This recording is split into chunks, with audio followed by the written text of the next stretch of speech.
क्या हम टंग के कुछ पार्ट से ही टेस्ट कर सकते हैं? और क्या मरने के बाद नेल्स ग्रो करते रहते हैं? और क्या होगा अगर टर्टल अपने शेल से बाहर निकल जाए तो? और मूवी में दिखाए जाने वाले क्लोरोफॉर्म सीन में कितनी सच्चाई है? जानेंगे कुछ ऐसे ही फॉल्स फैक्ट्स जिन्हें आज तक हम सही समझते आ रहे हैं। So let's begin. Myth number 12। कहते हैं कि डक जब क्वैक करती है तो उसकी क्वैक इको नहीं करती। कई सालों तक ये सवाल बना हुआ था कि आखिर डक का क्वैक इको क्यों नहीं करता, जिसका आंसर किसी के पास नहीं था। लेकिन 2003 में नॉर्थ वेस्ट इंग्लैंड की सैलफोर्ड यूनिवर्सिटी ने इस सवाल का जवाब ढूंढ निकाला। रिसर्च में पाया गया कि डक की डिफरेंट स्पीशीज की डिफरेंट क्वैक होती है। जैसे फीमेल डक्स मेल के कंपैरिजन में लाउड क्वैक करती हैं। दूसरा कि ज्यादातर स्पीशीज पानी के पास ओपन एरियाज में रहना पसंद करती है, जिसकी वजह से उन्हें वहाँ कोई रिफ्लेक्टिव वॉल नहीं मिल पाती, जिसकी वजह से उनका क्वैक इको नहीं कर सकता। क्योंकि साउंड जब स्ट्रॉन्ग रिफ्लेक्टिव वॉल जैसे माउंटेन एक्सेट्रा से बाउंस करता है तब इको प्रोड्यूस होता है। इसलिए डक के क्वैक का इको साउंड हमें सुनाई नहीं देता, जिससे ऐसा लगता है कि उसका क्वैक इको नहीं होता। और प्रोबेबली यहीं से मिथ की शुरुआत हुई होगी। Myth number 11। अगर आपको पूछा जाए कि कौन सा एनिमल या बर्ड है जो अपना हेड 360 डिग्री एंगल पर रोटेट कर सकता है? Owl, right? नो, ये भी एक मिथ ही है। आउल्स अपना हेड तो रोटेट करते हैं, लेकिन 360 डिग्री की बजाय ये 270 डिग्री पर करते हैं। लेकिन ऐसा वे करते क्यों हैं? अगर आप किसी आउल को देखें तो आउल की आई से ऐसा लगता है कि वो आपको जज कर रहा है या घूर रहा है, क्योंकि आउल ऐसा बर्ड है जो सभी एनिमल्स और ह्यूमन से डिफरेंट है। आउल की आई बॉल्स नहीं होती, इसकी बजाय इनकी आई ट्यूब या कहें आईज सिलेंड्रिकल शेप की होती है। रोड शेप होने की वजह से ये आईज को आई बॉल्स की तरह रोटेट नहीं कर पाते, इसलिए आसपास देखने के लिए इन्हें अपना नेक रोटेट करना पड़ता है। इसलिए इनका नेक कुछ इस तरह से बना होता है कि ये ब्रेन तक जाने वाली आर्टरीज में ब्लड फ्लो को बिना इंटरप्ट करे इतने ज्यादा एंगल पर देख सकते हैं। Myth number 10। This myth really pisses me off. जब लोग कहते हैं कि विंटर्स में सनस्क्रीन की क्या जरूरत है, क्योंकि सनरेज विंटर हो या समर्स या रेनी सीजन या कोई भी सीजन हो, सनरेज में UVA और UVB हमेशा होता है, जो न सिर्फ प्रीमेच्योर एजिंग करता है बल्कि लंबे समय तक सनलाइट में रहने से स्किन कैंसर का खतरा भी बना रहता है। और क्या आप जानते हैं कि आइस और स्नो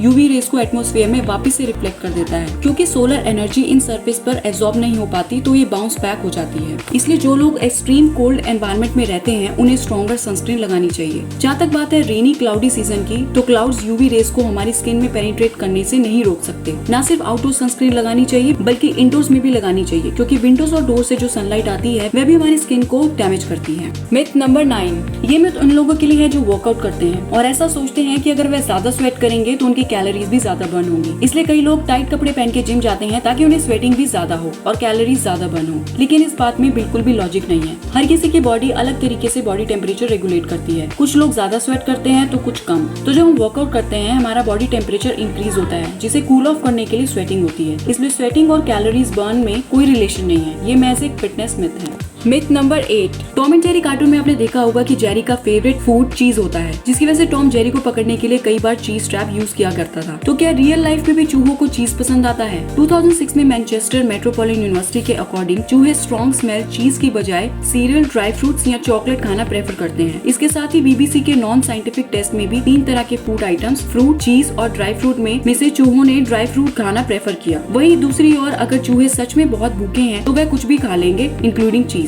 दैट मीन्स जेरी को अगर टॉम चीज की जगह ड्राई फ्रूट, सीरियल, चॉकलेट का भी ट्रैप लगाता तो भी जेरी उसे खाने जरूर आता। Myth number 7।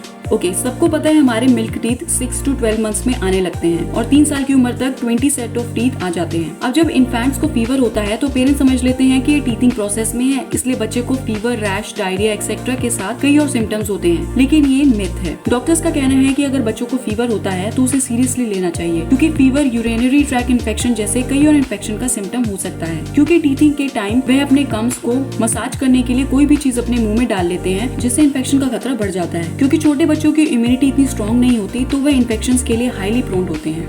Myth number 6। ये तो आपने भी सुना होगा कि एडल्ट्स को 8 glasses of water per day पीना चाहिए, जिसे 8/8 रूल भी कहते हैं। लेकिन इसमें कितनी सच्चाई है? इस रूल का ओरिजिन हुआ 1945 में, जब एक रिसर्च ऑर्गेनाइजेशन ने रिपोर्ट रिलीज की कि एवरेज पर्सन को 1 मिलीलीटर पर कैलोरी ऑफ फूड पीना चाहिए और 2000 कैलोरीज के हिसाब से ये कैलकुलेशन 8 ओज ग्लासेस यानी 2 लीटर बनती है। इसके अलावा ये भी बताया गया कि फूड से हम वाटर कंज्यूम करते हैं। इस तरह 1974 में एक और बुक में भी 6 to 8 glasses of water per day recommend किया गया है। लेकिन इस रूल पर कई रिसर्च की गई, लेकिन इसका कोई भी साइंटिफिक एविडेंस नहीं मिल पाया है कि 2 लीटर ऑफ वाटर कंज्यूम करना जरूरी है, क्योंकि हमारा बिल्ट इन इंस्टिंक्ट थर्स्ट हमें बता देगा कि हमें पानी कब कंज्यूम करना है। Myth number 5।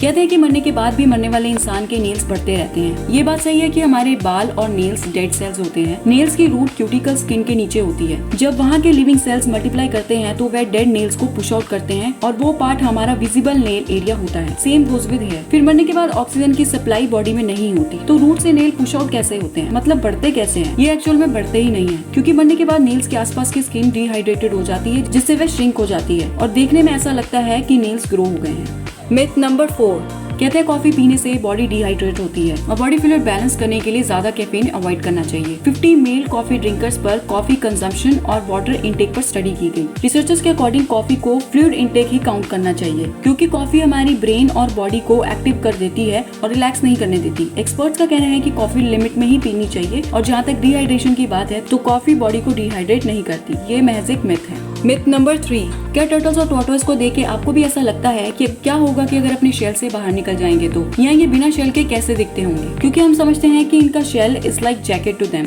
लेकिन ये टर्टल्स और टॉर्टोइस कभी भी इस शेल से बाहर नहीं निकल सकते, क्योंकि ये उनका बॉडी पार्ट है। इस शेल के 2 पीसेस होते हैं जो कि आपस में साइड से फ्यूज होते हैं और ये शेल के पार्ट केराटिन के बने होते हैं, जैसे हमारे हेयर और नेल्स। इतना सॉलिड शेल अपीयर होने की वजह से लोग समझते हैं कि अगर इस शेल को नॉक किया जाए या फिर इसे किसी चीज से हिट किया जाए तो इनको पेन नहीं होता, लेकिन इन शेल्स में नर्व्स अटैच होती हैं, इसलिए इन्हें पेन फील होता है। मिथ नंबर 2, मूवीज में आपने देखा होगा कि विलन कपड़े पर क्लोरोफॉर्म डालकर हीरो या हीरोइन को बेहोश कर देता था और बेहोश होने में इन्हें कुछ सेकंड्स भी नहीं लगते थे। तो क्या सच में ऐसा होता है? क्लोरोफॉर्म एक पावरफुल एनेस्थीसिया है जो 19th सेंचुरी में सर्जरी के वक्त यूज किया जाता था, लेकिन अगर ये सब कुछ रियल लाइफ में किया जाए तो क्लोरोफॉर्म छिड़कने वाले आदमी को पिटने से कोई नहीं बचा सकता, क्योंकि क्लोरोफॉर्म इतनी जल्दी असर नहीं करता। क्लोरोफॉर्म हमारे नर्वस सिस्टम को स्लो डाउन कर देता है, जिससे इंसान अनकॉन्शियस हो जाता है और ऐसा होने में थोड़ा वक्त लगता है। मिथ नंबर 1, बचपन में साइंस क्लास में हमें बताया जाता था कि टंग का ये पार्ट स्वीटनेस डिटेक्ट करता है, ये पार्ट बिटरनेस, और बाकी के पार्ट्स बाकी टेस्ट डिटेक्ट करते हैं। लेकिन कीमो सेंसरी साइंटिस्ट जो ऑर्गन की स्टडी करते हैं, उन्होंने ये मिथ डिबंक किया